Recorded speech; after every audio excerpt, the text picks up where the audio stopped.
সেমা মাহফিল বা আধ্যাত্মিক গান বাজনা বা নির্দোষ গান বাজনা ইসলামের প্রারম্ভ হতে স্বীকৃতিপ্রাপ্ত এটি একটি ইবাদতও বটে। সেমা আরবি শব্দ যার আবিধানিক অর্থ শোনা বা শ্রবণ করা। আল্লাহ পাক সূরা নাহাল 125 নম্বর আয়াতে এরশাদ করেন, খোদার দিকে জনগণকে হিকমত, কৌশল ও সৎকার্যের উৎসাহপূর্ণ কথা দ্বারা আহ্বান করো।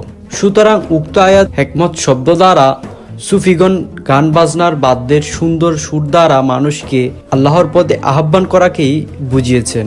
ইমাম আহমদ বিন হাম্বল রহমতুল্লাহ আলাই বলেন, আমি তাসাউফওয়ালা সুফিদের চেয়ে দুনিয়াতে উচ্চ মর্তবার তবক্কা দেখিনি। যেমনটি সবচেয়ে উঁচু ও আফজল মর্তবা সম্পূর্ণ সুফিগণকেই দেখেছি। ইমাম আহমদ বিন হাম্বল রহমতুল্লাহ আলাইকে মজলিসে কেউ একজন বললেন, হজরত, আপনি বলেছেন আহলে তাসাউফ বা সুফি সবচেয়ে আফজল স্তরের। তারা সুফিগণ সেমা করে আর রক্স নৃত্য করে। এতে প্রশ্নকারীর বিরোধিতায় বোঝা যায় যে সুফিগণ রক্স বা ওয়াজ তখন থেকেই ছিল, এটা আজকের মতো পার্থক্য নয়। ইখতিলাফ করেছেন যে তারা সুফি সেমা করে আর রক্স বা সুফি ডান্স করে, তাহলে এরপরও কিভাবে তারা সুফিগণ আফজল হবেন? ফিদা হয়ে যায় ইমাম আহমদ বিন হাম্বল রহমতুল্লাহ আলাইয়ের জবাব শুনে। তিনি বলেন, তাদের আপন হালতে ছেড়ে দিন। তারা সুফিগণ রক্স করেন, ওয়াজদ করতে থাকেন, আর যা কিছু তারা করে তাদেরকে তাদের হালতে ছেড়ে দিন। তারা ক্ষণিকের জন্য মওলার সুহবতে খুশি উদযাপন করে। ইমাম আহমদ আরজ করেন, যখন সুফি সেমা শুনে তখন সেটা তার কলব ও বাতেনের প্রভাব বিস্তার করে। সে সময় তিনি মুশাহাদায় মগ্ন থাকেন। তখন উনার শরীর যখন জমিনে থাকে, উনার রূহ তখন আরশে বিচরণ করে। এই মুসাফাহাত আল্লাহর নূরের তাজাল্লি অতিক্রম করে আর কুরবতে ইলাহির মগ্ন থাকেন। রহস্যের পর্দা ধীরে ধীরে উন্মোচিত হতে থাকে। সেই মুহূর্তে সুফি হালতে জজবাই থাকেন। যখন নূরের তাজাল্লি দর্শন করতে থাকে আর মাহবুবের নৈকট্য উপলব্ধি করতে থাকে, তখন সুফি নিজের আবেগ নিয়ন্ত্রণ করতে পারে না। তখন তিনি সেই ওয়াজদ বা সুফি নৃত্য করতে থাকেন। ইমাম আহমদ বিন হাম্বল রহমতুল্লাহ আলাই বলেন, সুফিকে সেই মুহূর্তে আপন মাহবুবের সাথে কৌশিক উদযাপন করতে দাও।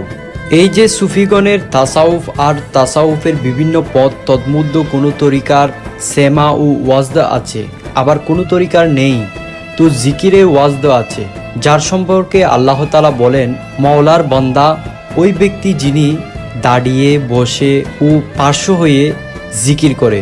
কখনো জিকিরে দাঁড়িয়ে যান, কখনো বসেন, কখনো পার্শ্ব হেলে দুলে, এমনকি শুয়েও প্রত্যেক মুহূর্তেই ও আল্লাহর জিকিরে থাকেন। এই জন্যই যে জিকিরে মাহবুবকে পেয়ে থাকে, আর ওয়াজদ হচ্ছে মাহবুবকে পাওয়া। হিজরতের সময় রাসূল সাল্লাল্লাহু আলাইহি সাল্লাম যখন মদিনায় প্রবেশ করেন, তখন সবাই দফ ও ড্রাম জাতীয় বাদ্য বাজিয়ে গান বাজিয়েছে। তালা আল বদরু আলাইনা, এই সঙ্গীতটি তারা গেয়েছিলেন। তখন আবু বকর রাদিয়াল্লাহু তাআলা তাদেরকে নিষেধ করতে চাইলে রাসূল সাল্লাল্লাহু আলাইহি সাল্লাম বললেন, না, ইহুদিদের জানতে দাও যে আমাদের ধর্মেও আরাম ও বিনোদনের স্থান রয়েছে। হযরত ইউসুফ ইবনে আব্দুল আলা রহমতুল্লাহ আলাই বয়ান করেন, আমি ইমাম শাফি রহমতুল্লাহ আলাইয়ের কাছে মদিনাবাসীর সেমা হালাল হওয়ার ব্যাপারে প্রশ্ন করলে তিনি উত্তরে বলেন, হেজাজের কোনো আলেম নাই যিনি সেমা বা বৃত্তিমূলক গান বাজনাকে মাকরুহ মনে করেন। নিশ্চয় আমি অবগত আছি, হেজাজবাসীরা সেমার প্রশংসা করেছেন। মাদারেজুন নবুয়াত শরীফ ফতোয়ায়ে শামির এবারতে এসেছে, নিশ্চয় বাদ্যযন্ত্রসমূহ মূলত হারাম নয়। অসাধু উদ্দেশ্যে এটা শ্রোতা বা বাদকগণের জন্য হারাম হয়ে যায়। বোঝা যায় বাদ্যযন্ত্র হালাল বা হারাম হওয়ার বিষয়বস্তু শ্রোতা ও বাদকের সাথে সম্পর্কযুক্ত, তাদের নিয়তের উপর নির্ভর করে। ফতোয়ায়ে শামি ৫ম খণ্ড ২৪৭ পৃষ্ঠা। ফতোয়ায়ে আলমগীরির এবারত মতে দব বাজানোর বিষয়ে ইমাম আবু ইউসুফ রহমতুল্লাহ আলাইকে প্রশ্ন করা হয়েছিল, বিবাহ উৎসব ও মহিলাদের কুউদ্দেশ্য ছাড়া নিজের সন্তানদের আনন্দদানের জন্য দব বাজানো তিনি মাকরুহ মনে করেন কিনা। ইমাম সাহেব প্রত্যুত্তরে বললেন, না, মাকরুহ মনে করি না, কিন্তু অশ্লীল খেলা তামাশার জন্য গান বাজনা করলে নিশ্চয় আমি তাকে মাকরুহ মনে করি। ফতোয়ায়ে আলমগীরির ৪র্থ খণ্ড ১৪৬ পৃষ্ঠা। ইমাম সারকুসি রহমতুল্লাহ আলাই তার প্রসিদ্ধ বাহারুর রায়েক কিতাবে মারফতে বলেছেন, বিবাহ অনুষ্ঠান বিদেশ হতে দেশে আসার সময় এবং আল্লাহর প্রিয় বান্দাদের হৃদয়ের সান্ত্বনা লাভের জন্য নিশ্চয় গান বাজনা জায়েজ আছে, তা হানেফি মাযহাব অনুসারে হারাম নয়। বাহারুর রায় সুপ্রসিদ্ধ কিতাব আমতা গ্রন্থে শ্যামার প্রশংসা এভাবে করা হয়েছে, নিশ্চয় গান বাদ্য দ্বারা হৃদয়ের কোমলতা, বিনয়, নম্রতা, আল্লাহ পাকের দর্শনের অনুরাগ এবং তার অসন্তুষ্টি ও শাস্তির প্রতি ভয়ভীতি অর্জিত হয়। গ্রন্থে আমতা ইমাম বাইহাকি রহমতুল্লাহ আলাই তার দালায়েলুন নবুয়তে কিতাবে, ইমাম গাজ্জালি রহমতুল্লাহ তার বিখ্যাত ইয়াহিউল উলুম কিতাবে লিখেছেন, হযরত রাসূল করিম সাল্লাল্লাহু আলাইহি ওয়াসাল্লাম যখন তাবুকের যুদ্ধ হতে ফিরে আসতে ছিলেন, তখন মদিনার রমণীগণ একটি কবিতা পড়ে দব বাজিয়ে হাততালি সহ গাইতে লাগলো। হুজ্জতুল ইসলাম ইমাম গাজ্জালি রহমতুল্লাহ আলাইয়ের মতামত, যার অন্তরকে শ্যামায় আকৃষ্ট করে না, সে অতি নিচাশয় পতিত স্বভাবের, রুহানিয়তের হতে বঞ্চিত এবং কুচ্চারিত, বিশিষ্ট কালিমাযুক্ত অন্তর এবং উটু পাখি হতে নিকৃষ্ট, বরং যাবতীয় পশু হতে ঘৃণিত। ইয়াহিউল উলুম দ্বিতীয় খণ্ড 243 পৃষ্ঠা। আল্লামা আব্দুল হক মুহাক্কিক দেহলভী রহমতুল্লাহ আলাই তার বিখ্যাত নুককাতুল হক কিতাবে শ্যামার মীমাংসার স্থলে লিখেছেন, যে ব্যক্তি সকল অবস্থায় সর্বপ্রকার শ্যামা বা সঙ্গীতকে হারাম বলে বিশ্বাস করে, সে অন্ধ, জাহেল এবং সকল প্রকার সঙ্গীতকে সর্বস্থায় জায়েজ মনে করে, সেই ফাসেক বা গুনাহগার। হযরত আল্লামা আব্দুল হক মুহাদ্দিস দেহলভী রহমতুল্লাহ আলাই তার বিখ্যাত ও সর্বগ্রহণযোগ্য কিতাব মাদারেজুন নবুয়াত কিতাবে 512 থেকে 517 পৃষ্ঠায় গুরুত্বপূর্ণ আলোচনার দ্বারা শ্যামাকে মুবাহ বা হালাল সাব্যস্ত করেছেন। শুধু তাই নয়, উক্ত কিতাবে তিনি তার 4 ইমামগণের শ্যামা বা সঙ্গীত শ্রবণের কথা প্রমাণ করেছেন।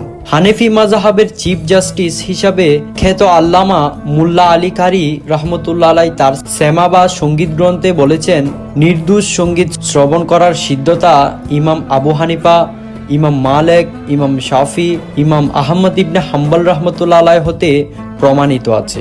রাসূল সাল্লাল্লাহু আলাইহি সাল্লামের আওলাদ হুজুর গাউস সাকলাইন, মাহবুবে সুবাহানি, কুতুবে রব্বানি, গাউসুল আজম বড় পীর সৈয়দনা আব্দুল কাদের জিলানী রহমতুল্লাহ আলাই তার কিতাব সিরুল আসরার কিতাবে বলেছেন, সঙ্গীত এক প্রকার সম্প্রদায়ের জন্য ফরজ, এক সম্প্রদায়ের জন্য সুন্নত, এক সম্প্রদায়ের জন্য হন্য বেদাত। ফরজ বিশিষ্ট ব্যক্তিদের জন্য, সুন্নত প্রেমিকদের জন্য, আর বেদাত গাফেল বা অলস লোকের জন্য। নকশবন্দিয়া তরিকার প্রবর্তক খাজা বাহাউদ্দিন নকশবন্দি রহমতুল্লাহ আলাইয়ের মতে, আমি ভক্তিমূলক গান বাজনা করি না, কেননা উহা সুন্নত নয়, তবে আমি তা অস্বীকারও করি না। মালা বুদ্দা মিনহু। খাজা গরিবে নওয়াজ, আতাউর রসুল, সুলতানুল হিন্দ, হজরত খাজা মঈনুদ্দিন হাসান সঞ্জারি রহমতুল্লাহ আলাই বাদ্যযন্ত্র সহ শ্যামায় আসক্ত ছিলেন। তৎকালীন আলেম ফকিহগণের মধ্যে কেউ তার এই শ্যামা মাহফিল বা